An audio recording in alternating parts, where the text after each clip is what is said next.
So today we're going to talk about the hidden mess in the mind. But yeah, thank you so much for the warm welcome. And honestly, I was just so excited to jump onto this live with you because, just about how the hidden mess isn't just in our homes, it's in our nervous system, our decisions, and the way that we relate to ourselves.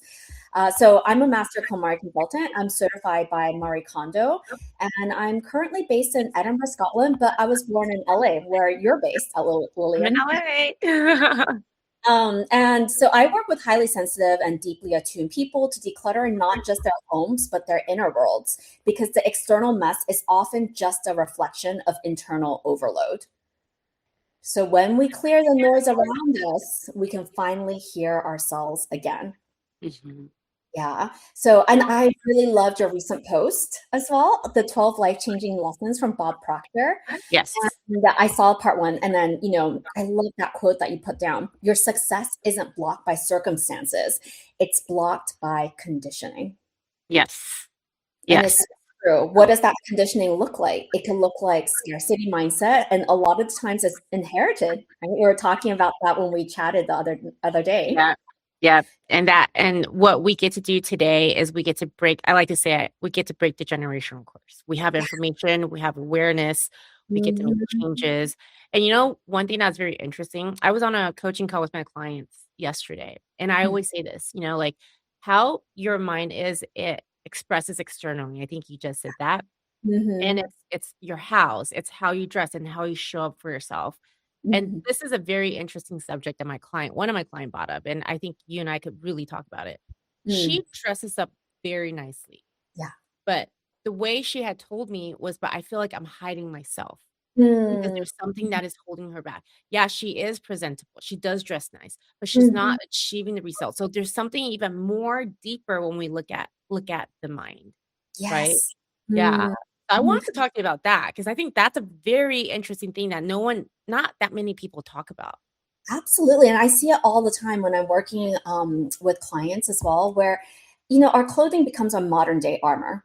And I'm Yeah. sure you see it, especially because you've worked in corporate settings too, right? It's like the designer bags, the high heels, like the fitted dresses, all of that.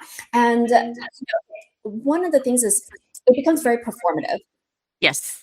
And part of this work, the decluttering, it's not traditional decluttering, right? This is really deep inner work that we go through and that we let go because a lot of that conditioning comes from, oh, this is what the media tells me, this is what society tells me, this is what my family tells me.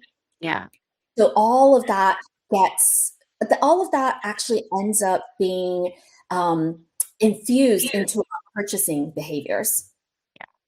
And then so that shows up in our closet. Yes. You can have really good outcomes, but if that's not you, then you're going to get that imposter syndrome. You're not And dressing it's well. 100%. And I wanna add something, I started my career with Bob Proctor, and this Mhm, is one thing that he really helped shift my mindset and thinking. mhm. Everything that you just said, I used to do that too. That was all coming from the external factor because I'm trying to please people. I'm trying to prove people. Mhm. What was interesting that I've learned from him and really transformed my life and all of my clients' life too was, when you wanna feel good, take care of yourself. So, Yes. yes, I'm still buying things, but what has happened was I'm asking myself, "Does this make me feel good?" And Yes. not make me wanna, to have other people see me, and that was an internal shift. That was an internal conflict that Yeah. I was going through. So, a lot has Mhm. changed, my habits went from, buying cheap stuff because, Asian paradigm, Mhm. discounted stuff that I don't really need, to Yeah. I buy less, but I buy nicer stuff, and the change. Yes. Yeah, the external action could be the same, performing. I'm still buying things, right? But the change is an internal shift. I'm doing it for me. I don't care what people think, what I drive, and what I wear. But what I do care is when I wear it, do I feel good? Does it make me feel good? Because when I feel good, I show up more confidence. Maybe Mhm. what I like to wear is not in trend right now, Yes. right? And Mm. I'm totally okay with it because I feel like it makes me feel good, it makes me confident. Um, I love it. And that Yeah. was the biggest internal shift. So I love what you're saying. I love what we're talking about. Like, yeah, I always say the first impression is important, especially when you want to own a room, whether you're on stage or in Mhm, corporate, you're mhm. leading anyone. It's very important. But also at the same time, building that confidence, it's how you see yourself and being able to show up. Mm, One thing I've learned was I got to know who I am first before I even believed it. But I yeah. knew where I wanted to head. And I Mhm, started to dress like that person. When I say dress like that person, it's really doing it for me, the future Lillian, mhm, mhm, mhm. right? And that's Yeah, why we're so aligned, and we had such a great chat the other day because, the KonMari method is really based on joy and purpose and yeah, also releasing with gratitude. So I really loved how you also touched upon the people-pleasing tendencies too, because this isn't just about what you want to keep in your life, but it also becomes a really embodied way of practicing to say no, but yeah, not resentment, like not none of that residue. Because if you're not letting go fully, if you're not letting go in a healthy way, it actually gets still it's still stored inside of you. yeah. So that's why we're using gratitude. That's the superpower. I wanna touch on this a little bit. So Mhm. I'm live in LA, LA. Yeah. When I think about this word gratitude, and I say this all the time, like, Mhm. really embody it because the reason why I bring up LA is, like, everything is gratitude. It's been commoditized. Mhm. You go to a dollar store, you see gratitude, decorations. You go to Pottery Barn, you see it. There's Gratitude Cafe. But Mhm. what does it really mean? Because I even remember when I watched the series Spark Joy, it's very simple. If it brings you joy, and then thank Yes. you for your home. Right, and Mhm. that's something that we often forget. It's Yeah. like, when you're grateful for the little things and even Yes. for yourself, it Mhm. really opens up in abundance. Have you heard of the book called The Science of Getting Rich by Wallace DeWattles? No, I haven't. I'll have to put that down. It's a Okay. classic. So it's a Yeah. classic, it's been around, definitely highly recommended. He has this whole chapter on gratitude, and this is a book called The Science of Getting Yes. Rich. Yeah. Because Mm. when we look at gratitude, what it is too, we're changing a perception Yeah. on how you look at things, Yes. right? Um, Speaking for myself, I used to live in the victim mindset because I Yeah. was past it. I Mhm. used to, and this is the easy thing. I used to blame everyone, oh, the economy. Oh, it's the people. Oh, it's my boss. Right. But what I didn't look at then and what I do right now is, every, let's say, experience and every job I ever had, whether it worked out or not, be grateful for the experience that's building us up. I'm grateful to be able to connect with you. I mean, you're all the way in Scotland. And Yeah. I know, like, when we connected, it was like boom, win straight, like fast friend. And Mhm. my point is, once you open up into the universe and you pay attention to it, and you're grateful every single day, that's when you get to see these opportunities that are in front of you. Yeah. Or, like, what happens is opportunities show up, you don't see it, and the door closes on you. I know that because I used to be that person. So I'm saying, if you're watching Mhm. this, even the replay, do not be that person. 100%. And I used to be that person too. Like, Yeah. so, and everything that you're saying resonates so deeply because how do we build that capacity and that awareness? Knowing and doing are two different things. And this is why I am so passionate. And that's why I'm a KonMari consultant as well, because, what I've realized is that our homes serve as this beautiful training ground to be Yeah. able to practice that gratitude and the letting go aspect. The more we practice it, then that's actually how we build up resilience and we're able to attune ourselves to the things that are around us, just like the opportunities that you're saying. And we're able to view life through the lens of gratitude. So this work is also very personal for me because in our household, we've navigated chronic physical and mental health challenges. Yeah. My husband lived with a degenerative disc condition. He's had it for over a decade, and I have mental health challenges since I was 11. Mhm. What supported us isn't actually pushing harder. It's creating environments and rhythms that actually support our nervous systems. And then this is actually how we're able to show up and live well with the conditions that we have. And I Yeah. think that's important because I know that you're a coach as well, especially in the leadership realm, and there's so much around like hustle culture, like very toxic narratives as well. Yeah. And this is where we're able to be like, hey, you know what? Let's take a step back. Like this isn't for me. And I know that you were in that position too. You were like, okay, like I'm gonna walk away from this, but it's doing it from a place of empowerment. Yes. And It what you're comes, saying is alignment yes, yeah. and recognizing that. Yeah. Yeah, absolutely. And like, the KonMari method, a lot of people think, oh, it must be minimalism, but it's not. It's more, I like to call it intentionalism. So Mhm. it's about being intentional, intentional with their choices. And you're choosing to buy things consciously, just like how you're talking about, you're like, oh, hey, hang on. I don't want to support ultra fast fashion. I want to be able to buy things that last. I want to support independent designers, so on and so forth, right? So these all get embedded in our future purchasing behaviors. And then Yeah. that supports the life that we want to walk and live, right? Yeah. So, yeah. Have you ever heard of the vacuum law of prosperity? Mm-mm. So No, tell me more.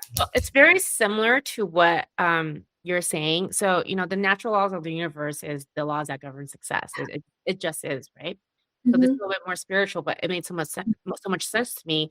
Whether it's your mind, whether it's in your house, whether it's in your closet, if things are not in harmony with you anymore, right? Mhm. Take it out. Yeah. Don't worry about, the Omi will be like, well, it's so expensive, or how do we do this? Like, don't worry Mhm. about that because nature will always absorb itself at the vacuum. So Mhm. it'll be replaced. So Yeah. if there are dresses I don't like, and by the way, I am now the queen of decluttering because Yeah, if I love I don't like that. it, if it's not happy, I don't feel happy in it, Yeah. it's gone, right? Yes. But it'll always be replaced Yeah. somehow. Like I'll track the money. Something will come in. Same thing with Mhm. your furnitures. If it's something that you don't like, but you're like, well, I can't afford a new couch or I can't afford the curtains, throw it away first and then Mhm. it'll happen. So the Mhm. vacuum law of prosperity is whatever is not in harmony with your mind, you want to take it out and it'll be replaced. Mhm. Intentionally Yeah. replace it with a good thought, a good habit. So a great example is what we see the most is when you don't have the awareness, a lot of people, they're like, okay, I'm going to quit smoking or I'm going to quit drinking. Yeah. Mm. Without the awareness, they end up going gambling Yeah. because whatever that's in that void is always going to be replaced. That's just how nature works. So Mhm. intentionally Mhm. put something in your mind that's going to bring positivity into your life based on where you're going in life. I love this so That's much. what's important. There's also like, you know, it doesn't necessarily have to be a like for like replacement as well. So, because sometimes it comes up, it's like, oh, I really don't like this, but I can't afford it right now. And that's okay. I think there's also the element of like, we can have a mindset shift around it. It's like, hey, I'm setting the intention to upgrade you. Yeah. It doesn't have to be immediate, but you're already planting the seed. Yeah. It's hey, I don't want to tolerate this anymore, but I'm also going to be realistic. And then it's Yeah. like, okay, you're setting that intention. I'm going to upgrade you. And then have that think about, hey, how do I actually want to upgrade this? Maybe it's like the color, maybe it's the material, the design, right? So this is where it gets really fun because it is that mindset. Yeah. So then we're removing those blocks and those scarcity mindset. And most people think the mess slowing them down is physical, but it's actually the decision fatigue, the Yeah. emotional backlog, and the unprocessed maybes. Yeah. So, oh, I'll just do this later, right? Like, so those kinds of things, like clutter isn't what's on your floor, but it's what's unfinished in your mind. One of the I always remember this. Heaven's first law is organize. Mhm. It's order. It's bring order to your mind, bring order to your planning, bring Mhm. order into your life, right? Because Yes. you see this like when the mind is so much like, okay, we talked about decision. I love teaching decision.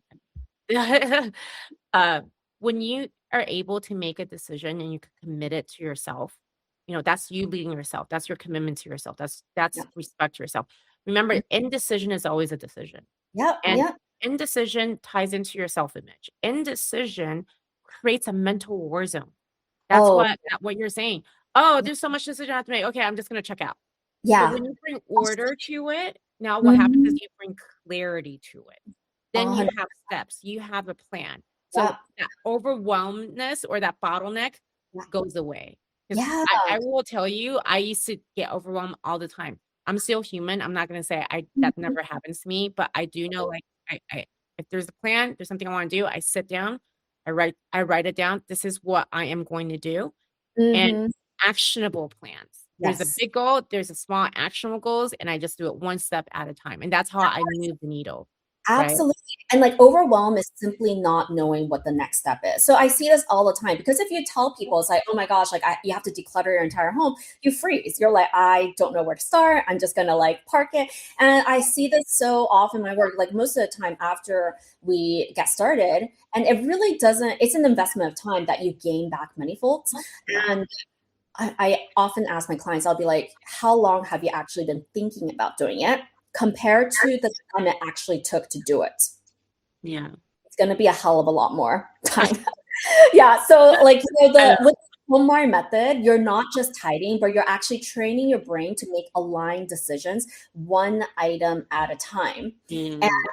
average home, according to a German study, has around 10,000 items, Lillian. So that's 10,000 items, decisions made using the KonMari framework. Does this serve me? Does this belong in my life? So over time, this actually rewires your brain from default overwhelm to intentional choices.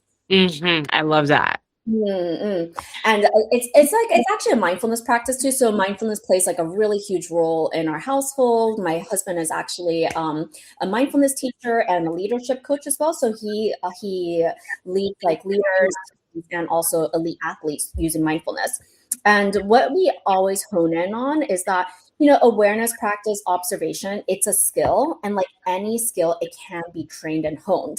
Yeah. So again, back to our home is that training ground, right? So um I used to be chronically negative, and Yeah. what surprised me most is that decluttering shifted that, because I was practicing choosing what stays instead of focusing on what's wrong. hmm And this is actually like the biggest differentiator with the KonMari method and other traditional organizing methods. Normally, you go in thinking, okay, what do I want to get rid of? And you're honed in, you're focused on, the things that are broken, the things that are stained, the things that you want to immediately get rid of. But hmm this method, we're actually focusing on what do you want to keep? Mm. Yes. What gives you joy? It actually fills up your heart space and you feel abundant. So Yeah. there's a lot of that positive psychology infused in it too, because when you feel like you have enough, that's an abundance mindset. 100%. Yeah. And I really love what you said earlier. It's so true. I never thought about that. It's like, you have 10,000 Mhm. items in your home. That's 10,000 decisions. And the more you could think clear, like set intentions on what would you love? I like to use what would you love? What sparks you joy? Mhm. It just makes it so easy. Is Yeah. that I always say this, like, most 95% of people in the world don't have a crystal clear goal. Yeah. And one thing I learned is when you know what you do, when, for peak performers, once they have a clear goal and they know it from their gut, this is their why, this is their purpose, every Mhm. decision you make is towards that. Same thing with what you're saying. It's like Yeah. once I know, okay, for me, it's like what makes me happy? What do I need? Yes. My daily essentials, and then Mhm. what makes me feel good. And I like to make decisions for my future self. I have this quote that I say all the time. The greatest threat in uncertain times is not failure. It's leading from who you used to be and not who you're becoming. So, Mhm. like the as I am preparing myself for the next level, how Yeah. am I dressing? What does my house look like? When I come home, how do I want to feel? My work environment. How do I want to be working? Right. All of this takes into factor because for me, my environment is what's going to build me as an individual. What it's Yes. and that's going to show up on my work, my family, my personal life. And the Mm. more I feel good, I feel the joy. People Yeah. around me are going to feel it. I mean, who Mhm. wants to hang out with a Debbie Downer?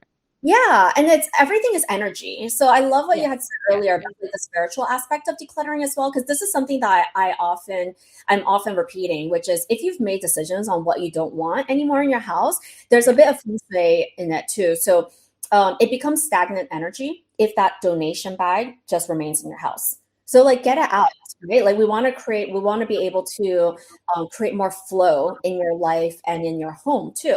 Yeah. And by doing so, then you're actually uplifting your energy too. I mean, if you want to link it back to like happy hormones, and it releases Yeah. dopamine too, so you feel good, right? You're surrounded by the things that you've consciously chosen, and your home should support who you are now and who you are becoming. Yeah. It's interesting as I'm hearing this, Mhm. I'm not a feng shui master by any means. So I can't say I'm like an expert into it, but ever since I understood energy and flow and everything that we're talking about, I did some minor research on feng shui, and I was like, that's exactly what we're saying. It's bring light, clean house, declutter house, into the house. So we're in this place of feeling good, and the house has good energy. So I Yes. thought that was very interesting once I learned it. I know I digress a little bit, but I was just like, okay, yeah, there's a lot of wisdom in there. I think it's also like, you're able to treat your space with reverence. Yes. And it's a way, I mean, even the most basic tasks of, like cleaning, Marie says, cleaning is an act of nature because dust is going to accumulate, right? You're going to have Yeah. to. Decluttering is an act of confronting yourself because you Mm. have to make those decisions, and it goes hand in hand because once the space is supporting you, the you can joyfully clean. It's so, imagine like you're going to wipe down the kitchen counter, but there's a bazillion things on top of it. Is that going to be joyful compared to, oh, it's a clean and cleared space, you can just like wipe in one fell swoop? Okay, so these are the little things that actually will recharge you. These Oh my tiny. gosh.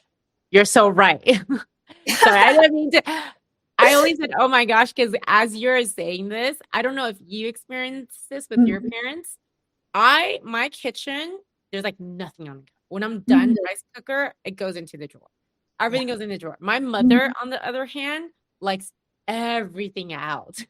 yeah, So yeah, I'm agreeing with everything that you are saying. yeah, and especially for because I particularly work with highly sensitive people as well, and like actually, so for anyone, not just for the highly sensitive brain, but seeing clutter is going to dysregulate you.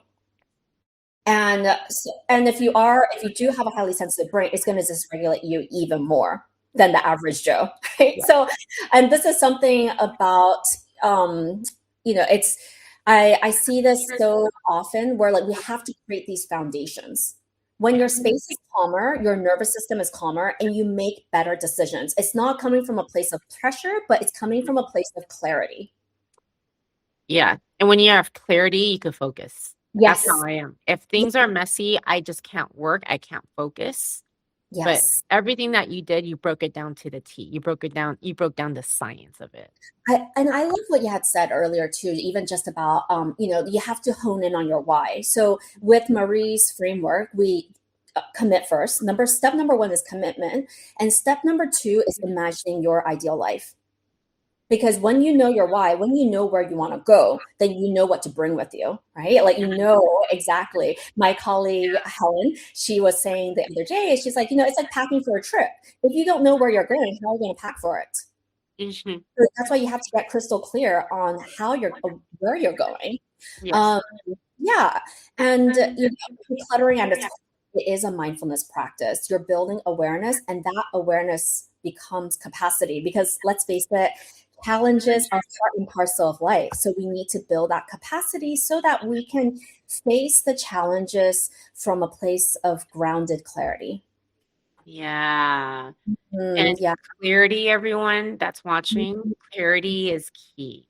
Clarity Yes. gives you order, clarity Yeah. calms your nerves, clarity Hmm. gives you decisiveness. Yeah. So you can see your path, you can make those decisions. Just think about it. If I'm selling a boat, if I'm going to Yeah. Scotland, I'm selling my boat. When it's clear, I'm sure of where I'm going. But when it was very cloudy, I'm like, okay, left, right. Where am I going to go? This is when Yeah. the decision comes in. Yes. So Yeah. And everything is inside out. Yeah. 100%. And like, clarity isn't something you find, it's something you create one choice at a time. So, and this is why I love the work so much too, because it is there, you're able to, it will, I'm not going to sugarcoat it. It can feel hard, right? But when you know the steps, just like how you were saying earlier, you can just take it one step at a time, one subcategory at a time. And that's why, so many people around the world are in love with Marie's method, right? So, yeah, and I know you have a call soon, so we have to Yeah. wrap up. Yeah. Well, thank you so much for coming live with me. I think this is so much fun, and I hope everyone that has watched this or will watch the replay, you guys are going to get a lot of it, because Oh, my whole thing, one of the whole reason why we came together was, messiness starts with the mind. And the yes. more clear that Mhm. you could get in your mind, outside will show. Yeah. It does work hand in hand, right? Mhm. But that's why having the intention, having the clarity, having the right frame of mind, and having this formula is going to help every single one of us go a Yeah. long way. Yeah. So thank you so much, Rebecca. Is there anything else that you like to say before we wrap it up? Oh, yeah, definitely. Just like that, this isn't about doing everything all at once, but it's all about small and sustainable shifts as well. So, thank you so much for inviting me as well. So, if anyone's interested in my work, then I have a membership here on Substack, but I also do one-on-one private mentoring as well. So, thank you, Lillian. I'm so Yeah, excited. likewise. If you haven't followed, go ahead and follow, and I'll see you guys soon.